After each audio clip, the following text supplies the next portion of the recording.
Bonsoir à toutes et à tous. Bienvenue sur El Maralebia pour ce nouveau numéro de Microscope. Soyez les bienvenus. Merci pour votre fidélité. Le 30 janvier 2012, le symbole de la lutte, politicien, fidèle aussi à ses convictions. Nous allons y revenir. Donc, Abdelhamid Mahri, disparaissait ce 30 janvier 2012, qui pour beaucoup d'entre eux a laissé derrière lui un réel héritage politique, visionnaire.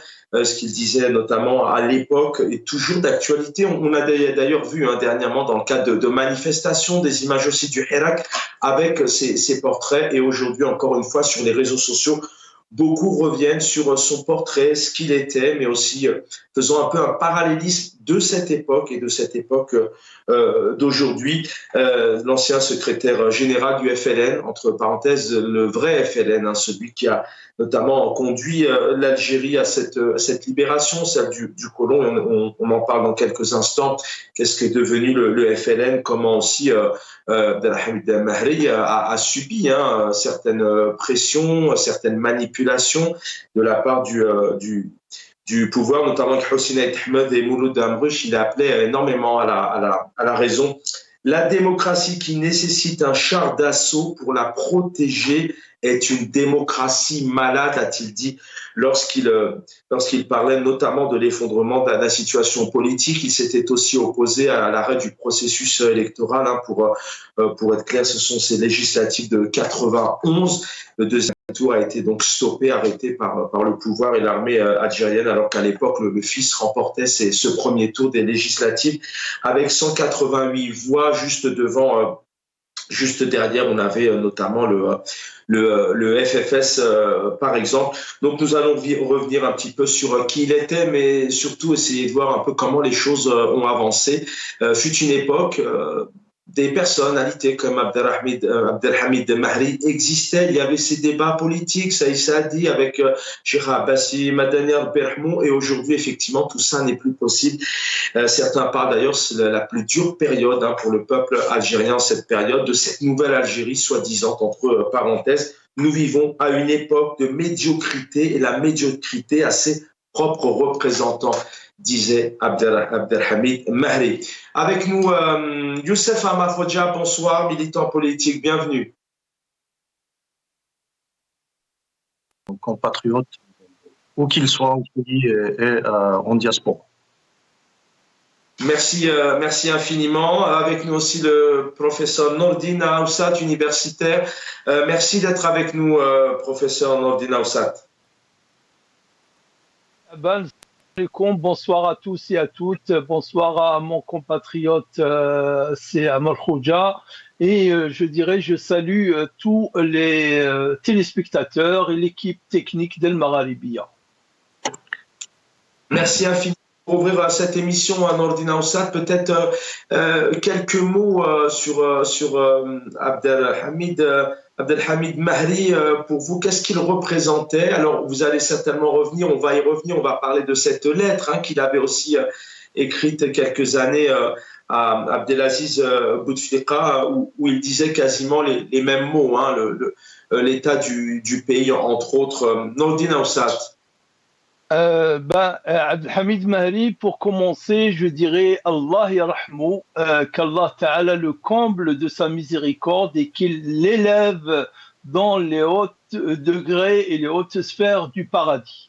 Abdelhamid Mahri représente beaucoup de choses pour nous. C'est déjà, pour moi, je dirais que c'est une fierté de parler de lui. Un homme comme Abdelhamid Mahri, c'est l'amour de la patrie. C'est pour ça que j'aimais l'écharpe de l'Algérie autour des cous et j'aimais le drapeau derrière moi, c'est le patriotisme. En parlant de Abdelhamid Mahri, on parle de l'Algérie, on parle de la patrie, on parle de la nation algérienne, on parle du combat des Algériens pour la dignité, pour la liberté, c'est tout ça à la fois. Abdelhamid Mahri, c'est l'homme qui a en même temps, qui est enraciné dans les valeurs ancestrales du peuple algérien et ouvert sur la modernité il est bilingue, un parfait bilingue. Il a accompagné la démocratisation de l'Algérie. Il était ambassadeur en France en 88 et il est rentré après les événements d'octobre et il était secrétaire général du FLN. Il a conduit le FLN à rentrer de plein pied dans la démocratisation du pays qui malheureusement a été purgée par la junte militaire. Abdelhamid Mahri, c'est tout simplement le dialogue. Le débat, je n'oublierai jamais le débat de Abdelhamid Mahri face à Abbassi Madani. On peut penser que ce sont deux personnes qui vont parler de la même voix. Non, ce sont deux voix différentes, deux voix qui sont proches dans certains points et qui sont différentes dans un autre point, mais qui ont toutes les deux l'amour de la patrie, la véritable volonté de débattre, de discuter pour faire sortir le pays de la situation dans laquelle il se trouvait en 89. Je suis tout à fait, je dirais, fier de prendre la parole pour rappeler notamment à nos compatriotes, les jeunes qui ne l'ont pas connu, tous les combats que Abdelhamid Mahri a menés, notamment 11 mois avant son décès, Allah yarhamou, cette belle lettre, cette courageuse et lucide et intelligente lettre qu'il avait envoyée le début février à Abdelaziz Bouteflika. On reparlera de tout ça. Bien sûr. 17 février 2011, il avait envoyé cette lettre donc à Abdelaziz Bouteflika. Puis on l'entendra aussi dans quelques instants évoquer ce troisième mandat de l'ancien chef d'État, notamment Abdelaziz Bouteflika, qui est resté quasiment 20 ans au pouvoir. Un peu plus jeune que vous, Nordina Oussat, quel plaisir de retrouver Youssef Amal Khoja. Youssef Amal Khoja, si je vous dis Abdelhamid Mahri, pour vous, qu'est-ce que cela évoque? Il était visionnaire, la liberté, il avait aussi ce souhait d'un changement de système, il avait aussi signé les accords de Rome. Youssef Amal Khoja. D'abord, je salue Nordina Oussat, j'espère qu'il va bien et que nous aurons des occasions de discuter en dehors des émissions. J'ai, bien sûr, comme il vient de le dire, Mahri, c'est un repère de la politique nationale et même du nationalisme algérien. Donc, il y a plusieurs aspects à une personnalité qui est rentrée dans l'histoire nationale comme je disais, donc comme un pilier de l'histoire nationale, comme les autres, c'est-à-dire Aït Ahmed, Ben Ramdan. Ce sont là, c'est une race d'hommes qui avait le prestige de rentrer dans la grande histoire du mouvement national, puis de la guerre d'indépendance, et ensuite de rester sur le même chemin pour l'indépendance totale de l'Algérie, pas que l'indépendance du territoire, mais c'était quelqu'un qui a œuvré pour la démocratie en Algérie. Bien sûr, personne n'est parfait. On pourrait dire qu'à certains moments, il faisait partie des décideurs du FLN, donc on pourrait reprocher certains aspects. Cependant, on se rappellera, on retiendra toujours cette image de grand homme de la nation, et notamment d'avoir vu le danger qui guettait la nation déjà en 91 et malheureusement le 12 janvier, ça s'est malheureusement concrétisé avec l'arrêt par la force du processus électoral. Et bien sûr, il n'a pas baissé les bras, il a essayé tout en transcendant le parti et bien sûr les clans dans l'intérêt national. Il a participé activement à Saint-Égidio, qui était le dernier espoir avant de sombrer dans la guerre civile en Algérie. Merci pour ces quelques mots. On va retrouver ici en image Abdelhamid Mahri. Il y a 13 ans, jour pour jour, l'emblématique homme politique chevronné Abdelhamid Mehri nous quittait, laissant derrière lui un héritage politique digne de fierté. Awad Zenati, le jeune Abdelhamid, a grandi, a nourri des valeurs de liberté et d'esprit patriotique et a mémorisé le message de l'indépendance aussi bien qu'il mémorisait le Coran al-Karim par cœur. Mehri s'est engagé très tôt dans le mouvement nationaliste, militant au sein du Parti du peuple algérien, PPA, puis du Mouvement pour le triomphe des libertés démocratiques, MTLD. Ce jeune militant fut arrêté dès les premiers jours de la révolution de novembre 1954 et emprisonné pendant environ un an avant de rejoindre la délégation extérieure du Front de libération nationale, FLN. Sa compétence, son éducation et son intelligence lui ont permis d'occuper des postes de responsabilité pendant et après la Révolution, jusqu'à ce que les affaires du pays tombent entre de mauvaises mains. Homme sage, il n'a jamais abandonné ni quitté la scène politique, malgré les campagnes de diffamation et les accusations infondées portées contre lui par certains pseudo-politiciens. Mehri a enrichi le lexique politique algérien avec des concepts, des phrases, des termes et des citations que les politiciens continuent d'utiliser comme expression éloquente de la réalité politique encore aujourd'hui. Être démis malgré l'humiliation que cela comporte vaut mieux que démissionner. Ainsi a-t-il immortalisé l'événement de sa destitution de la présidence du FLN dans ce qui fut connu comme le complot scientifique. Nous vivons à une époque de médiocrité et la médiocrité a ses adeptes. Une citation célèbre de Abdelhamid Mehri décrivant la situation politique du pays, souvent jugée comme étant la plus pertinente par les analystes politiques algériens. Une démocratie qui nécessite un char pour être protégée est une démocratie malade. Une sagesse prononcée par Mehri en évoquant l'effondrement politique du pays. En tant que secrétaire général du FLN à l'époque, il a tenu des propos lourds de sens devant de grandes figures nationales et nationalistes, notamment le défunt Ahmed Ben Bella, premier président de l'Algérie indépendante. Rahimallahu Abdelhamid Mehri, inna lillahi wa inna ilayhi raji'un. Merci Hossein Ghasmi d'avoir donc préparé ce portrait. Nordine Aoussat est avec nous, Youssef Amal Rodja aussi. Nordine Aoussat, je reviens à vous. Je voudrais avec vous qu'on évoque bien évidemment cette lettre envoyée le 17 février 2011, disparaissait donc le 30 janvier 2012, un petit peu plus d'un an après. Voilà ce qu'il a écrit auprès de l'ancien chef d'État Abdelaziz Bouteflika.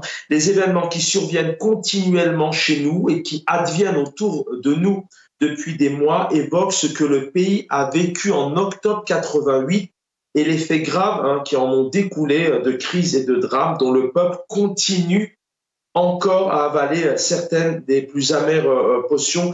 Il appelait ici l'ancien chef d'État Bouteflika au dialogue et à la concertation pour sortir le pays du danger. Peut-être une réaction sur cette lettre, Nordina Aoussat. Je sais que vous l'aviez postée, je crois que l'année dernière aussi, vous étiez très, très attaché à ces mots. Et puis aussi dans la continuité, quand on vient d'écouter les mots, le portrait signé Hossein Ghasmi, on a l'impression que ce sont des mots qu'on pourrait, en termes de revendication, de changement, de combat, ce sont des mots qui malheureusement existent encore aujourd'hui parce qu'on aimerait avoir une autre Algérie. Nordine Aoussat. Absolument. C'est Abdelhamid Mehri, Allah yarhamou, c'est un passeur de témoins. Nous sommes, ma génération, les héritiers du témoin qui nous a passé. Abdelhamid Mehri a vécu de bout en bout le mouvement national algérien qui œuvrait pour l'indépendance de l'Algérie Donc il était là, il a été emprisonné de novembre 54, libéré en 55 et depuis membre de la délégation étrangère du FLN, membre du CNRA, le Conseil national de la révolution algérienne, membre du CCE, le comité de coordination et d'exécution, et donc directeur du journal Moudjahid pendant la guerre de libération. Abdelhamid Mahri, ensuite à l'indépendance, il a participé donc pour le développement du pays, et quand il est venu le temps de la transition vers le pluralisme, lui qui était à la tête du parti ex-parti unique, il a convaincu, il a mené ses troupes à accepter le pluralisme, à jouer le jeu du pluralisme et surtout à se libérer de la tutelle de l'armée. Abdelhamid Mahri nous a appris, nous a convaincus, nous a transmis la conviction de Dawla Madaniya Machi Askariya. C'est pas qu'il n'aime pas l'armée, non. Comme tout patriote, il aime l'armée de son pays, mais il veut pas que l'armée se mêle de politique, il veut pas que l'armée chapeaute le politique. Abdelhamid Mahri, c'est celui qui a résisté à la pression de la police politique du DRS. Il est encore vivant, Diane, il devrait, je ne sais pas s'il est dans quel état de santé il est, quand il nous entend, s'il doit nous entendre parler avec fierté, parler et rendre ce grand hommage à Abdelhamid Mahri pour son patriotisme, pour sa lucidité, notamment les mots qu'il a trouvés et qu'il a transmis à Abdelaziz Bouteflika, alors qu'il était encore dans son état de santé physique et mentale entier. C'est à partir de 2013 que l'état de santé d'Abdelaziz Bouteflika, lui aussi, Arbir Ferlo, qui s'est dégradé. Donc, il a reçu la lettre, il l'avait lue, et s'il avait de la conscience, ça aurait dû provoquer en lui un sursaut. Donc, Abdelhamid Mahri, encore une fois, c'est beaucoup de témoignages, c'est de la conviction que l'Algérie elle s'en sortira bien sûr un jour ou l'autre, mais il faut de la résistance, il faut des convictions. Voilà ce qu'on apprend, voilà ce qu'on retient de ce grand homme qui est Abdelhamid Mahri, Allah yarhamou. De la résistance encore et encore. On verra avec vous dans quelques instants si les choses elles ont évolué. Youssef Ahmad Khoja, on a écouté les mots tout à l'heure de Hossein Ghasmi, c'est des mots aussi qu'on a des mêmes revendications, des mêmes souhaits de changement qu'on a entendus notamment dans le cadre du Hirak. En parallèle, il y a aussi cette lettre, vous qui êtes aussi, que je l'ai dit tout à l'heure, aussi plein d'espoir, encore tout jeune, vous espérez à une autre Algérie. Fut une époque, le débat était peut-être plus possible, je dirais. On verra tout à l'heure quelques images entre notamment, je crois, Saïd Saadi, Abbassi Madani, Abdelhamid Mahri. Aujourd'hui, est-ce que, selon vous, les choses sont plus dramatiques, plus dures en termes de démocratie, ou tout de même, grâce à ces combats, les choses, elles ont évolué? Et puis, vous pouvez revenir sur cette lettre, bien évidemment, de février 2011.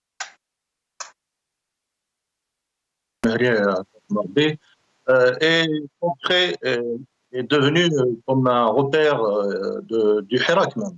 C'est-à-dire que cette personnalité, ce personnage de la nation a été cité plusieurs fois dans les slogans, dans les réunions durant des années au sein du Hirak.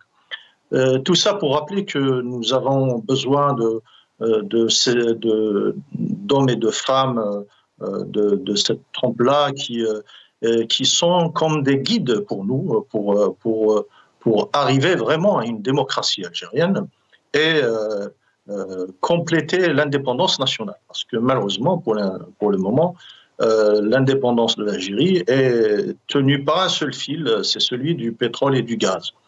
Et bien sûr, nous avons un prototype de réunion ou d'entente nationale pour le salut de la nation, c'est celui des réunions de Saint-Égidio, Et bien sûr, Abdelhamid Mehri, c'était l'un des piliers de ces accords, malheureusement, qui ont été avortés par le DRS, comme on le sait, notamment l'actuel ministre des Affaires étrangères. Donc, c'est pour rappeler aussi aux jeunes générations, moi je suis, comme disait Brassens, je suis entre deux âges, et je dirais qu'Abdelhamid Mehri, le fait qu'il a cette aura encore disparu depuis des années déjà, il reste comme une lumière dans le mouvement politique national, et il reste aussi comme un guide. Voilà des hommes qui transcendent leur propre personne, leur propre petite vie, alors que d'autres qui sont devenus des milliardaires, certains des milliardaires en dollars, personne n'en parle, et voire qu'on en parle, on en parle d'une façon très négative. Donc voilà la grande différence entre des gens qui ont cette chance de rentrer dans la grande histoire, comme je disais, internationale, parce que le mouvement national algérien et puis après la guerre d'indépendance a porté tous ces grands noms de la révolution algérienne. Et puis il y a certains qui ont renié les valeurs de la révolution algérienne et qui se sont retrouvés complètement en contradiction avec les espérances du peuple algérien, et notamment qui étaient, concrétisées par le GPRA, et nous savons ce qui est arrivé au GPRA juste après l'indépendance. Nous voyons que même si une personnalité comme Mehri a vécu pauvrement toute sa vie, on sait quelle était sa situation financière à la fin de sa vie, alors qu'il pouvait même pas, on lui a refusé, on a refusé, je vous rappelle, on lui a refusé de partir pour soigner son épouse qui avait une maladie chronique et puis finalement qui a décédé. Donc voilà à quel point malheureusement il y a une mafia qui a repris, qui s'est octroyé les richesses de l'Algérie et effacé l'indépendance des citoyens et l'indépendance de l'Algérie. Là on parle de l'indépendance du territoire qui reste, c'est tout, sinon l'Algérie est dépendante à plusieurs puissances étrangères. Les clans qui sont au pouvoir sont tous, chacun appuyé soit à la France ou d'autres qui sont appuyés à la Russie, d'autres qui sont appuyés aux États-Unis et d'autres puissances, même petites comme les Émirats. C'est malheureux. Heureusement qu'il n'est pas là vivant pour voir ce qui est arrivé de ce qui est devenu les gouvernements algériens et de ce qui est devenu la parole de l'Algérie à l'international, parce qu'il serait très très déçu, voire déprimé de voir cette situation.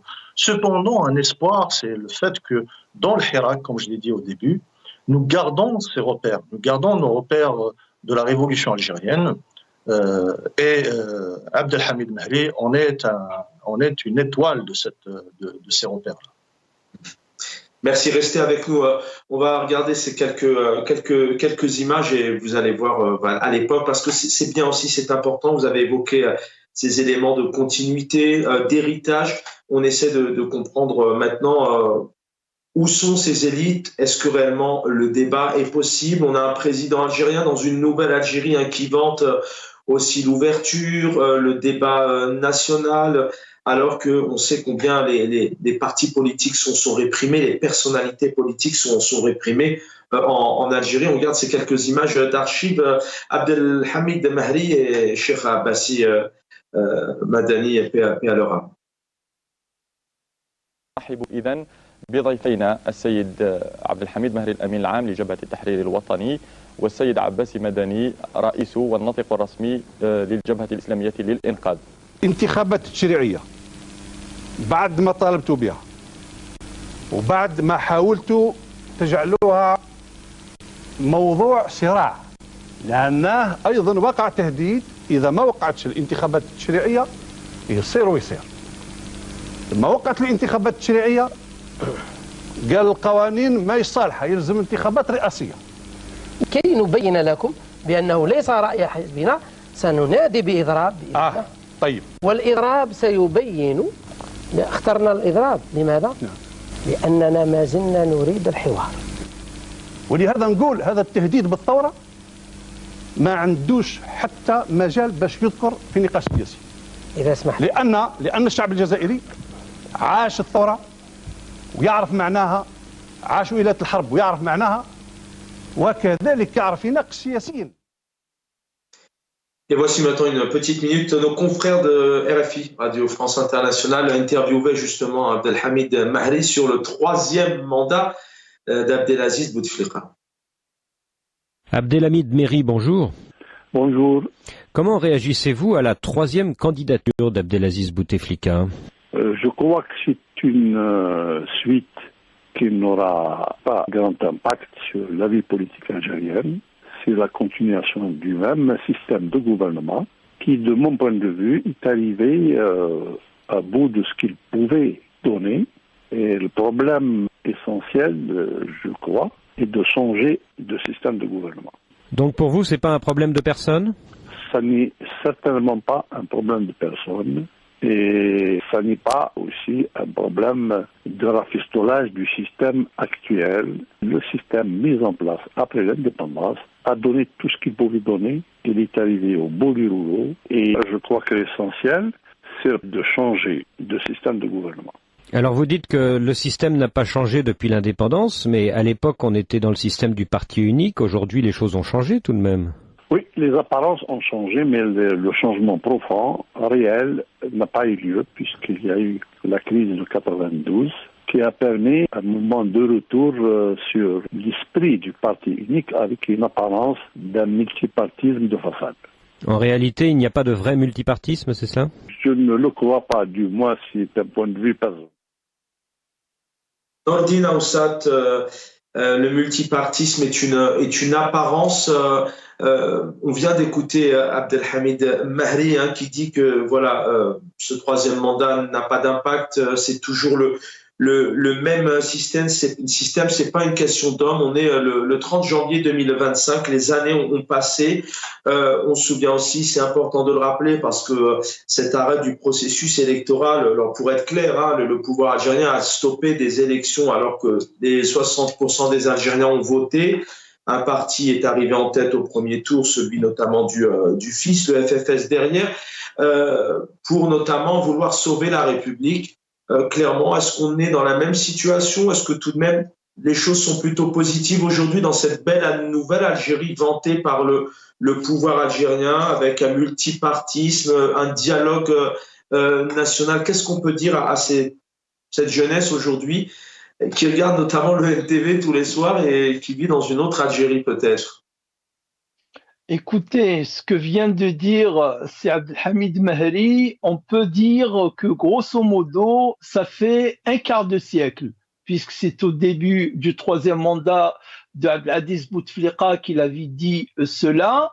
Et donc, ce que nous vivons aujourd'hui, le 30 janvier 2025, c'est un retard au moins de 25 ans sur le moment où il fallait déclencher les changements, non pas, comme le disait si Abdelhamid Mahri, du rafistolage, de changer des hommes, mais changer le système. Parce que le système qui a été mis en place après l'indépendance, comme il le disait, il a tout donné. En fait, il a donné beaucoup de mal que de bien, mais disons, même si on lui a accordé et qu'on soit un peu indulgent vis-à-vis de ce système, ça fait au moins 3 décennies que ce système-là était normalement voué à être mis dans le musée de l'histoire et non pas qu'on essaye de le faire qu'il dirige le pays.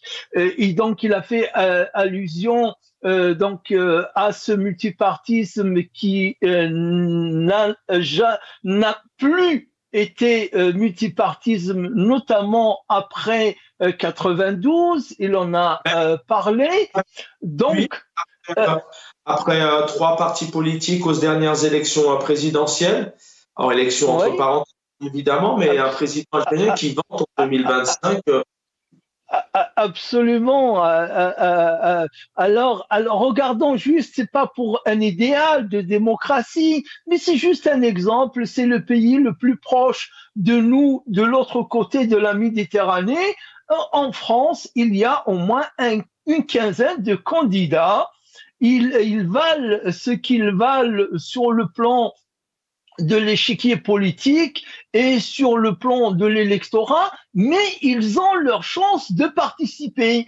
Pourquoi en Algérie on choisit 2 candidats pour faire des figurants et, comme on les appelle en Algérie, des lièvres pour un candidat qui avait déjà programmé sa visite en tant que président nouvellement élu en France dès le mois de, je dirais, le mois de juin 2025. Donc, encore une fois, je dirais juste un mot.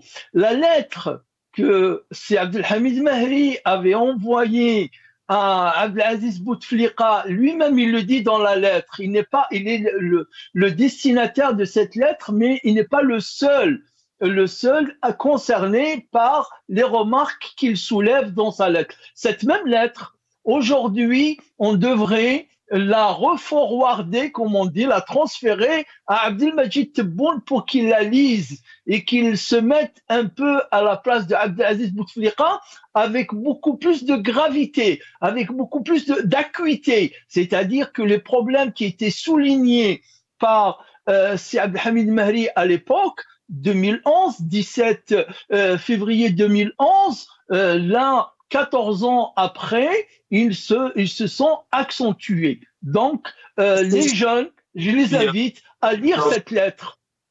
Mais est-ce que réellement on peut l'envoyer? On va retrouver Youssef Amal Rodja, mais dans la continuité de vos propos, de votre souhait, est-ce que réellement aujourd'hui c'est un pouvoir qui entend un président très très mal élu, moins de 10%? On a vu ce moment antidémocratique du 7 septembre. Est-ce qu'aujourd'hui on peut envoyer dans ce système-là en 2025? Est-ce que c'est possible? Est-ce que réellement il y a une issue dans ce sens-là, qu'il y avait peut-être fut une époque avec cette ouverture, avec ces débats? Toujours au sein du Hirak, par exemple, de pouvoir rendre déjà aux mains au grand nom de la nation d'une façon plus concrète, c'est-à-dire de créer, de construire une véritable alternative politique au régime, et tout en transcendant les divisions partisanes et idéologiques. Et tout ça, c'est vraiment ce qu'avait démontré Abdelhamid Mahri, Aït Ahmed et d'autres, bien sûr Abbassi Madani. Tous ces personnages étaient quand même des adversaires politiques. À ce moment, nous rappelons des élections législatives et après.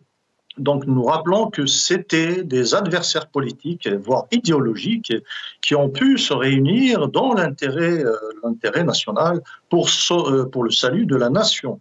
Donc nous ne sommes pas dans une situation aussi difficile que les années 90, mais nous sommes quand même dans une situation difficile, et nous devons prendre exemple sur nos aînés, ceux-là même qui ont construit qui ont construit bien sûr le processus de la révolution algérienne.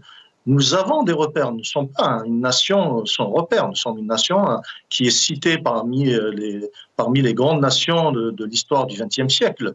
Donc malheureusement, actuellement, notre situation actuelle, c'est que au sein du Hirak, nous avons vraiment besoin de diluer toutes les divisions et d'éloigner toutes les personnes avec lesquelles nous avons des doutes qu'ils travaillent justement pour ces divisions, et de trouver un terrain commun pour s'entendre entre, par exemple, ce que certains appellent les islamistes et d'autres qu'on appelle les laïcs. Donc, moi j'appelle à ce depuis quelques années déjà au sein du Hirak, c'est qu'il faudra vraiment faire un front unis au sein du Hirak pour proposer une alternative politique, toujours en insistant sur le pacifisme, le changement radical du système, comme comme le voulaient Abdelhamid Mehri et d'autres, et Hussein Ahmed, paix à leurs âmes, et que voilà, c'est à nous de concrétiser c'est notre devoir de concrétiser, notamment les intellectuels du Hirak, et je dirais pas que des partis politiques, mais il y a d'autres organisations, d'autres associations, donc la société civile au sein du Hirak. Malheureusement, au pays, on a éliminé toute possibilité d'expression. Même des partis politiques qui ont un ancrage populaire important se voient refuser des réunions, voire des menaces de dissolution, et certains, voilà, on voit que la vie politique à l'intérieur du pays est paralysée. Il ne reste que quelques partis de la mangeoire qui ne représentent aucune valeur du peuple algérien, qui ne représentent et qui ne sont pas légitimes, parce que aucun de ces partis n'oserait, par exemple, divulguer une liste de ses militants. Tout simplement, il y a certains partis qui ne sont composés que d'une dizaine de personnes. Et c'est honteux d'en arriver là. Ce régime a tellement fait peur et expulsé et fait fuir l'intelligentsia algérienne, il se retrouve coupé de toute compétence. Et nous voyons ce que donne cette situation, c'est que maintenant, ceux qui détiennent le pouvoir sont en train de faire honte à la République algérienne sur tous les plans, et notamment à l'international, ce qui est malheureux. Mais il y a quand même espoir dans le Hirak, et espoir de reprendre l'initiative de construire un front commun pour le salut de la nation. Beau message, en tout cas, d'union, et peut-être de belles perspectives, en tout cas, sur ce que vous venez d'évoquer. On va écouter ici M. Ben Grina, pour le patron de El Bina, qui d'ailleurs saluait il y a 48 heures la volonté du dialogue national annoncé par le président algérien. Ben Grina, qui a mis l'accent notamment sur la nécessité pour tout à chacun de veiller à l'application, à la mise en œuvre du programme du président algérien, qui profitera au final à toute la nation algérienne et ses futures générations. Il nous reste encore rapidement quelques minutes. Nordina Oussad, je sais que je devais vous libérer, mais j'ai encore quelques mots à vous demander. Pardonnez-moi. On écoute ici donc le patron d'El Bina.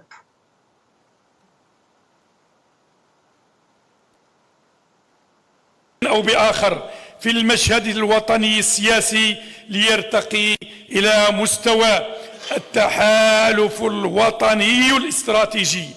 إننا ندعو إلى تحالف وطني استراتيجي بين جميع الأحزاب السياسية التي ترضى ببنوده ليكون مؤهلا لتجسيد مخرجات الحوار الوطني الاستراتيجي وإشاعته وقيادته أمام المواطنين أو بآخر. Un président du parti El Bina qui a salué hautement la démarche de ce dialogue national.